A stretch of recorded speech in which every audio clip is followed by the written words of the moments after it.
सुप्रभात प्यारे छात्रों, कैसे हैं आप सब लोग। आज मैं आपके लिए कुछ छोटे छोटे प्रश्न लेकर आई हूँ। तो पहला प्रश्न है मेरा, कविता अधिक उड़ान भरती है या चिड़िया। तो बताइए। आप कह रहे होंगे कविता अधिक कैसे उड़ सकती है, कविता कैसे उड़ सकती है, वो तो किताब में पड़ी रहती है। तो कुछ लोग सोच रहे होंगे नहीं उड़ सकती है, कुछ लोग सोच रहे होंगे नहीं चिड़िया उड़ सकती है, चिड़िया तो उड़ते हुए हमने देखा है। तो बताइए, कुछ लोग सोच रहे हैं कविता, कुछ लोग सोच रहे हैं चिड़िया। जो कविता सोच रहे हैं उनका उत्तर बिल्कुल सही है। अब जब उड़ गई तो कविता अधिक खिलती है या फूल। अब आप कह रहे हैं जब उड़ सकती, कुछ लोग सोच रहे हैं कि जब उड़ सकती है तो खिल भी सकती है ना। कुछ लोग सोच रहे हैं नहीं नहीं वो तो खिल ही नहीं सकती है, फूल तो खिलते हुए हमने देखा है, लेकिन कविता कैसे खिल सकती है। तो आपको थोड़ा सा दिमाग लगाना पड़ेगा, ये साहित्य है, यहाँ कुछ भी हो सकता है। ठीक है, यहाँ कोई भी चल सकता है, कोई भी उड़ सकता है, कोई भी खिल सकता है। तो जो लोग कविता सोच रहे हैं उनका उत्तर बिल्कुल सही है। अब खिल तो गई, अब बात आती है महकने की। तो कविता अधिक महकती है या फूल। हाँ जी, तो कक्षा 6 में आपने एक कविता पढ़ी होगी सुभद्रा कुमारी चौहान जी की, खूब लड़ी मर्दानी वो तो झांसी वाली रानी थी। पढ़ी थी जी। और आज भी आपको जुबानी याद है, और जब आप बूढ़े हो जाएंगे तब तक भी आपको जुबानी याद रहेगी। तो ऐसा क्यों हुआ। तो बताइए, अब फूल की महक ज़्यादा थी या कविता की। निश्चित तौर पे कविता की महक ज़्यादा दिन रहती है। फूल तो आपने उस समय देखा होगा, उसका जो उस समय थोड़े दिनों बाद वो मुरझा के गिर गया होगा, है ना। तो आगे बताइए कि संसार की सर्वाधिक चिरस्थायी वस्तुओं में से किसी एक का नाम बताइए। चिरस्थायी यानी कि जो लंबे समय तक चलती हैं। तो बताइए, आपके दिमाग में कई सारी चीज़ें आ रही होंगी, क्योंकि आपके आसपास बहुत सारी ऐसी चीज़ें हैं जो पहले भी थी और आगे भी रहेंगी, है ना। तो बताइए उनमें से कोई एक चीज़ ऐसी बताइए। चलिए ऊपर एक मैं थोड़ा सा आपको बताती हूँ कि ऊपर बहुत बार आ चुका है वो नाम बहुत बार आ चुका है। तो बताइए जी। कुछ लोग सोच रहे हैं क्या हो सकता है, क्या हो सकता है।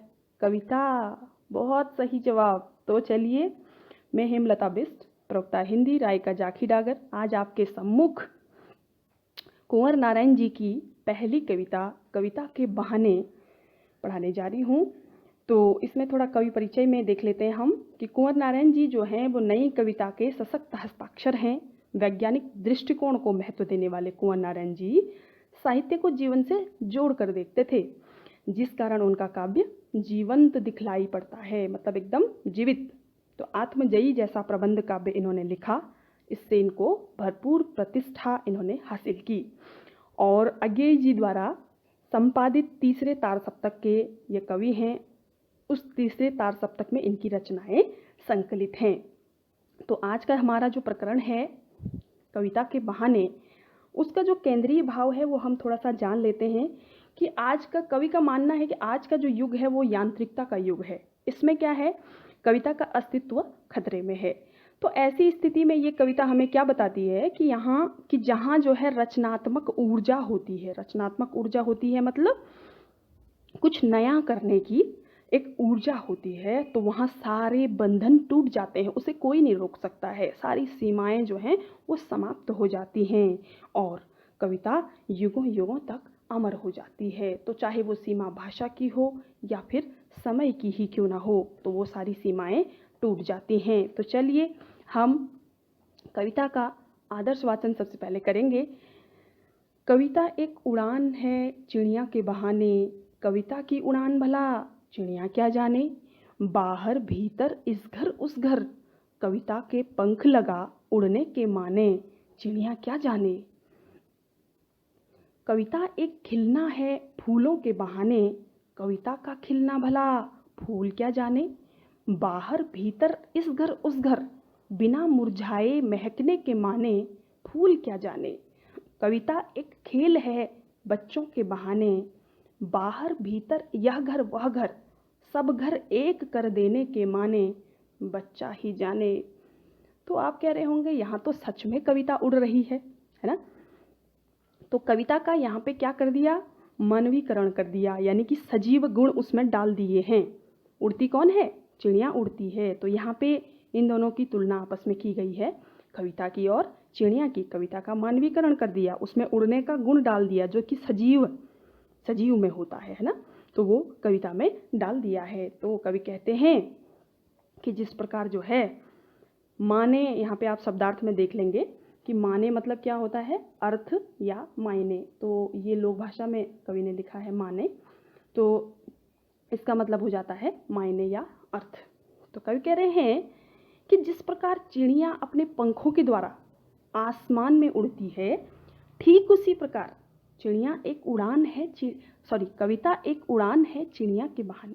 तो कवि कह रहे हैं कि ठीक उसी प्रकार कविता भी किसकी उड़ान है, कल्पनाओं की उड़ान है।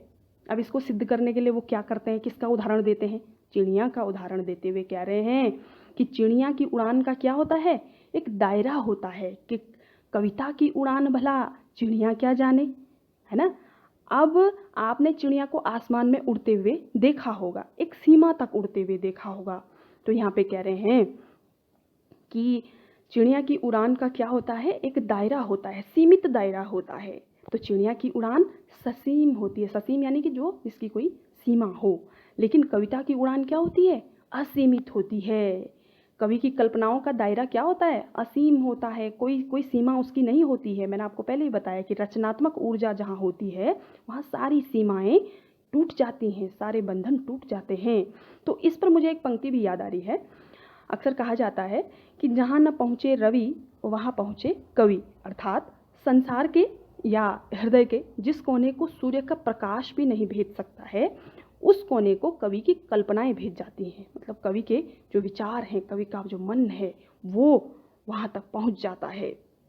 तो इस असीम उड़ान को भला एक सीमित दायरे में रहने वाली, सीमित दायरे में उड़ने वाली चिड़िया क्या समझ पाएगी। तो आगे देखेंगे कि बाहर भीतर इस घर उस घर, कविता के पंख लगा उड़ने के माने, चिड़िया क्या जाने। अब कहते हैं कि कविता जो है, कविता रूपी पंख लगा करके, कविता रूपी पंख लगा के, कविता रूपी पंख कौन लगा रहा है, कवि की कल्पनाएं। कविता रूपी पंख लगाकर बाहर भीतर इस घर उस घर उड़ने के मायने भला चिड़िया क्या जान सकती है।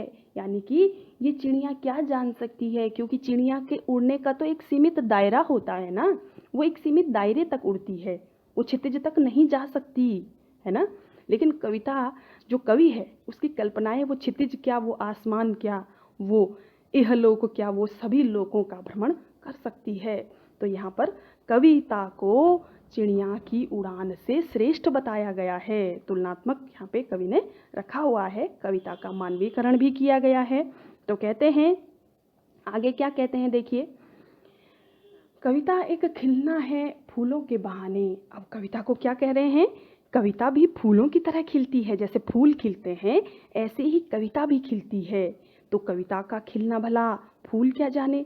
तो कविता की सुगंध, उसकी जो ख्याति है, कविता की सुगंध खिलता है अपने मौसम में, और उसके मायने, उसका अर्थ भला फूल क्या जान सकता है ना। कविता की सुगंध, उसकी ख्याति फूल क्या जान सकता है, क्योंकि फूल एक मौसम में खिलता है, अपनी सुगंध वातावरण में बिखेर देता है और कुछ दिनों बाद क्या हो जाता है, मुरझाकर समाप्त हो जाता है। लेकिन कविता ठीक इसके क्या है, विपरीत है। क्यों, एक बार लिखी जाती है तो सदियों तक जनमानस के हृदय पर राज करती है। जैसे उदाहरण दूं आपको तो रामचरितमानस आज भी गाते हो आप लोग ना, तो रामचरितमानस तुलसीदास जी ने 16वीं शताब्दी में लिखी थी, लेकिन वो आज भी लोगों के बीच उतनी ही प्रिय है, आज भी लोग उतनी ही श्रद्धा से उसको गाते हैं, है ना, और आगे भी गाते रहेंगे।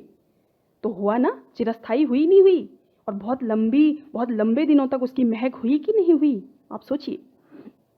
तो आगे कहते हैं कि बाहर भीतर इस घर उस घर बिना मुरझाए, महकने के माने भला फूल क्या जाने। तो कविता घर का भेद नहीं करती है, वो ये नहीं देखती है कि ये घर किसका है, जाति का भेद नहीं करती, किसी वर्ग का भेद नहीं करती। तो बिना मुरझाए सभी घरों में, बिना मुरझाए यानी कि अपनी जो महक है उसको समाप्त किए, अपनी जो सुगंध है, अपनी जो ख्याति है उसको समाप्त किए बिना वो सभी घरों, सभी वर्गों तथा सभी प्रकार के लोगों के हृदय पर समान रूप से अपनी क्या करती है, छाप छोड़ती है। लेकिन जो कुछ दिनों का मेहमान कौन, फूल है, वो भला सदियों तक बिना मुरझाए लोकप्रिय होने के मायने क्या जान सकता है। आगे कहते हैं कि कविता एक खेल है बच्चों के बहाने। अब कवि यहाँ पे क्या बता रहे हैं, कविता को क्या बता रहे हैं, खेल बता रहे हैं कि कविता भी एक खेल ही है। जैसे बच्चे, देखा होगा आपने, कहीं भी खेल लेते हैं, किसी भी चीज़ से खेलना शुरू कर देते हैं, और उसी प्रकार कवि भी शब्दों से खेलते हुए वो शब्दों से खेलते हैं और कहीं भी खेल लेते हैं, अर्थात कहीं भी किसी भी चीज़ पर कविता करना शुरू कर देते हैं। आपने देखा होगा अपनी पाठ्य पुस्तकों में, कहीं भी किसी भी चीज़ पर जो है किसी भी चीज़ का मानवीकरण हो जाता है। मैंने आपको बताया था कि किसी भी निर्जीव वस्तु में मानवीय गुणों का यानी कि सजीव गुणों का आरोप करके वो कहीं भी किसी भी वस्तु पर कविता लिख लेते हैं। तो कहते हैं कि बाहर भीतर यह घर वह घर, सब घर एक कर देने के माने बच्चा ही जाने। अब कहते हैं कि जब बच्चा खेलना शुरू करता है तो क्या होता है, किसी भी धर्म जाति आदि का भेदभाव नहीं करता वो। आपने देखा होगा, उसको कोई मतलब नहीं होता है कि कौन सा परिवार धनी है, कौन सा परिवार गरीब है ना। सभी घरों को वो एक कर देता है, सभी में एकता स्थापित कर देता है ना। तो इसी प्रकार कवि का उद्देश्य भी क्या होता है कि वो सारे समाज को एक कर देता है, सारे समाज को एक कर देता है। उसकी क्या चाह होती है, उसकी चाह होती है कि वो सभी की तकलीफ को, जो आम व्यक्ति है यानी कि जो दुखी व्यक्ति है, उसको क्या कर देता है, उसकी तकलीफ को उच्च वर्ग तक भी पहुंचाता है, यानी कि सभी लोगों तक पहुंचाना उसका उद्देश्य होता है, अपनी प्रसिद्धि पाना नहीं। तो यहाँ पे कवि का संदेश यह भी है कि हमारे जो हम कविता करते हैं उसका उद्देश्य यह होना चाहिए कि आम व्यक्ति की तकलीफ को संपूर्ण जगत तक पहुंचाना, सभी तक पहुंचाना। यानी कि ये नहीं कि मैं अपनी प्रसिद्धि के लिए कुछ कार्य करूं, अपनी प्रसिद्धि के लिए कविता लिखूं, ये उद्देश्य नहीं होना चाहिए, बल्कि उद्देश्य क्या होना चाहिए कि वो सभी में एकता स्थापित करे। तो अंत में कवि कह रहे हैं कि सभी घरों के बीच सब घर एक कर देने के माने बच्चा ही जाने। तो सभी घरों के बीच एकता स्थापित करने के मायने, एकता स्थापित करने का अर्थ तो बच्चा ही जान सकता है। तो अब क्या आपने इससे सीखा, इससे आपने यही सीखा होगा कि कवि की जो रचनात्मकता है, उसकी जो रचनात्मक ऊर्जा है वो क्या होती है, बहुत लंबे समय तक होती है, बहुत चिरस्थायी होती है। यानी कि उसमें कोई जो है, आप क्या करेंगे कि कोई ऐसा नहीं है कि निर्जीव वस्तु है तो उसको कुछ दिन चला और उसके बाद वो समाप्त हो गया, है ना। सजीव वस्तु नहीं है, बल्कि वो ऐसी वस्तु है कि वो सदियों तक अपना प्रभाव छोड़ती है। तो इसका शिल्प सौंदर्य हम थोड़ा सा देख लेते हैं। यहाँ पर आप पहली पंक्ति में आप देख रहे होंगे कि कविता और चिड़िया की यहाँ पे क्या की गई है, तुलना की गई है ना। फिर है कविता की उड़ान भला चिड़िया क्या जाने। तो इसमें आप देख रहे होंगे कौ की आवृत्ति 2 बार हो रही है। यहाँ पर आप देखिए कौ की आवृत्ति 2 बार हो रही है। तो क्या है, अनुप्रास अलंकार है। फिर रो फिर रो, तो यहाँ पर भी अनुप्रास अलंकार का सौंदर्य। फिर चिड़िया क्या जाने, तो प्रश्नवाचक चिन्ह, प्रश्नालंकार। फिर आप देखेंगे ने अंत में आ रहा है। तो इससे क्या हो रहा है, कविता में एक लयात्मकता आ रही है। भले ही कविता गेय नहीं है, मुक्त छंद में लिखी हुई है, लेकिन इसमें एक लयात्मकता लाने के लिए कवि ने अंत में एक जैसी तुकबंदी की है। तो आगे आप देखेंगे यहाँ भी कविता का, इसमें भी अनुप्रास है। लौ में यहाँ पे 2 बार आया है ये वर्ण, तो ये भी अनुप्रास। फिर यहाँ पे फिर र, तो ये भी क्या है, अनुप्रास अलंकार। फिर यहाँ अनुप्रास दिख रहा है मुझे, फिर र, ये अनुप्रास। और फूल क्या जाने, ये प्रश्न अलंकार का सौंदर्य यहाँ पर है। फिर क्या है, ये देखेंगे आप ने, या आपने देखा, पीछे भी आपने देखा कि ये लयात्मकता इससे कविता में आ जाती है। दूसरी चीज़, कविता का मानवीकरण कर दिया गया है। फिर इसमें छंद मैंने आपको बता ही दिया कि छंद क्या होगा, मुक्त छंद होगा, यानी कि किसी छंद में बद्ध कविता नहीं है। फिर इसकी जो भाषा है, तो भाषा आप लिख देंगे शुद्ध सरल एवं साहित्यिक खड़ी बोली, इसको हम लिख देंगे। दूसरा, इस कविता में लाक्षणिकता है। लाक्षणिकता यानी कि एक ही जो अर्थ हमें दिख रहा है वो अर्थ नहीं है, बल्कि दूसरे कई अर्थ इसके निकल सकते हैं। तो बाकी आगे देखिए, यहाँ पर कुछ मैंने ये लिखा हुआ है, इसको आप रोक करके लिख सकते हैं। तो ये गृह कार्य कविता के आधार पर आपको लिखना है, और बहुत ही महत्वपूर्ण प्रश्न ये हैं, इनको आप अपने ही जो आपने कविता में सुना उसके आधार पे आप इसको लिखेंगे। तो एक कविता, इसमें एक नया कार्य मैंने आपको इसमें दिया हुआ है कि इसमें आपने एक कविता की रचना करनी है और ये बहुत महत्वपूर्ण है क्योंकि इससे आपकी रचनात्मकता भी बाहर आएगी। जो रचनात्मकता आपके अंदर है वो भी निश्चित तौर पे बाहर आएगी।